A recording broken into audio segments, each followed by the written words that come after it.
In today's video, I'm going to show you one of the most neglected areas of the body, in my opinion, that we do not take care of when it comes to stretching. And then I'm going to show you how to stretch out that area of the body very simply, very easily, gently.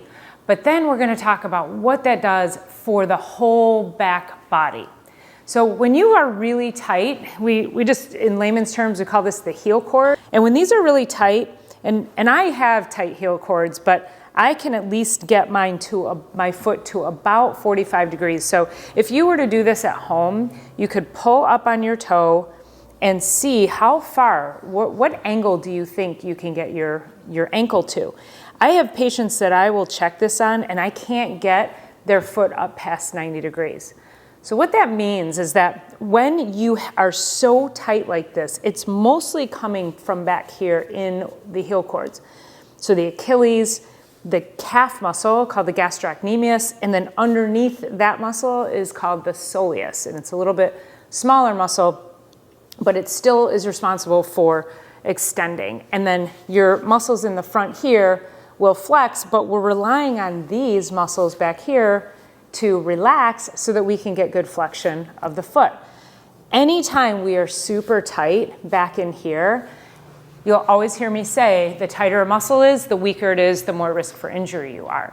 So we want to be able to stretch those out gently, and then when they are so tight though, it will translate up the whole back side of the body. So what tends to happen, we're sitting a lot, or we're standing a lot, we're putting all that tension and stress on our legs, and this just gets tight, tight, tight, and we'll think about, oh, we should sit and we should stretch our hamstrings, maybe we should stretch our quads. But rarely do we think about what it means to get deep into those heel cords. So I'm going to show you where you need to start with this. And it might be a little bit painful and uncomfortable. I learned this stretch years ago when I first started yoga, probably close to 18 years ago. And I'm going to show you something. So if you just sit just like this on your knees with your feet just like that. So can you get the tops of your feet to the floor, or in my case, the bench? When I first started yoga, I was probably up here. I did not have the flexibility in my feet and ankles, and it reflected in the fact that I had chronic ankle pain. And since I had started doing this, and over the years, I've become more flexible. So there's a couple of ways to do this. And there's the dog scratching himself right in the middle of the video. Okay, so a couple ways to do this. You can come up right up here onto your toes and gently sit back. Now, this can be very, very uncomfortable for a lot of you, depending on how tight you are.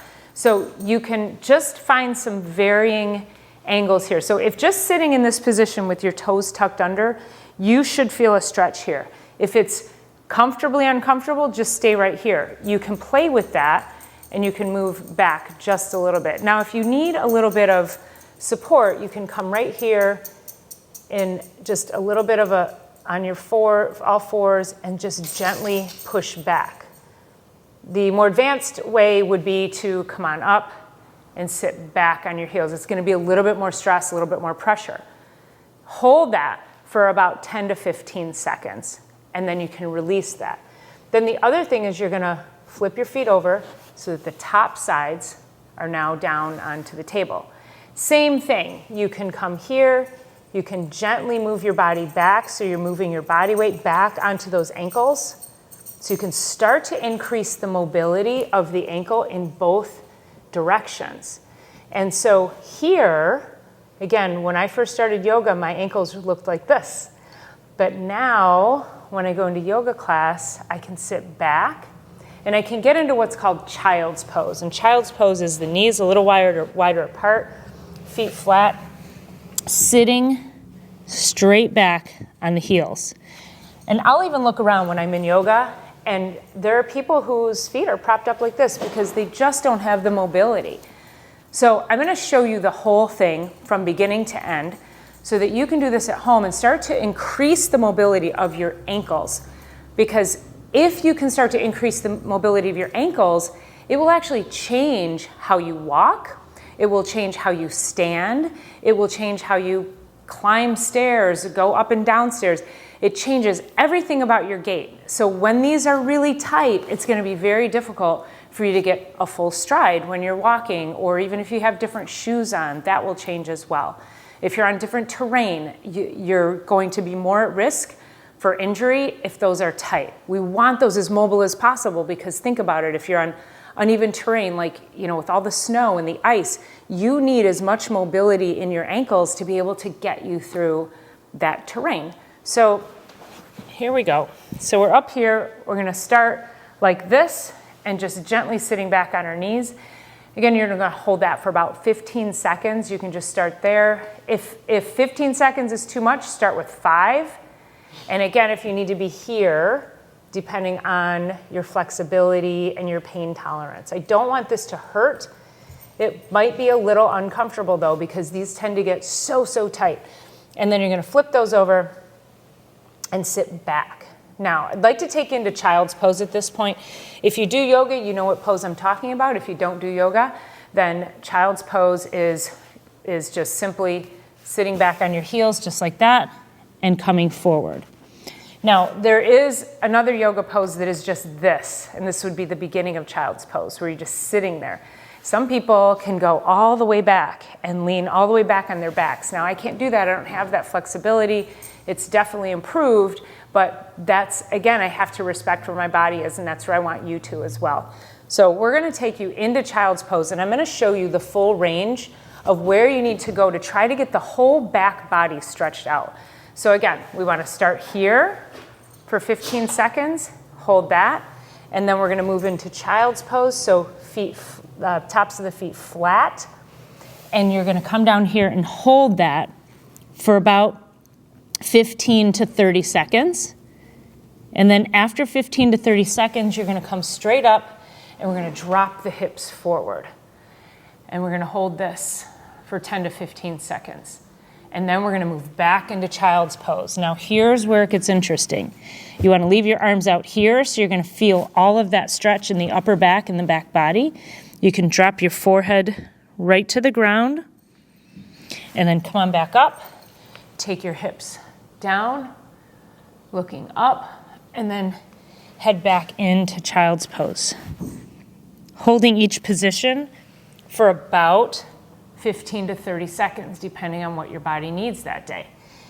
And the more you can do this, the more you'll work your way into these joints, into the deeper joints in the back, and really improve the flexibility that you need for the mobility that you're not getting.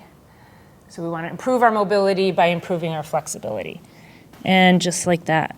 And it feels so good to be able to do those movements, because especially with all the sitting and standing that we do during the day, we do not extend enough. And so it's really important that you move into those extensions so that you can reset your spine and reset the discs and start to energize and create more mobility within the lumbar spine to, again, reducing your risk of injury. So let me know how that feels on your ankles, and that will absolutely help you to loosen up your ankles to a point where you can gain better mobility. You're going to notice you're going to walk better, and you probably will feel that translating all the way up. Now, if you have knee issues, if you have ankle issues, if you have hip issues, this can absolutely help all of that, because we have to improve the mobility from down below in the foundation as the foot comes up off of the floor.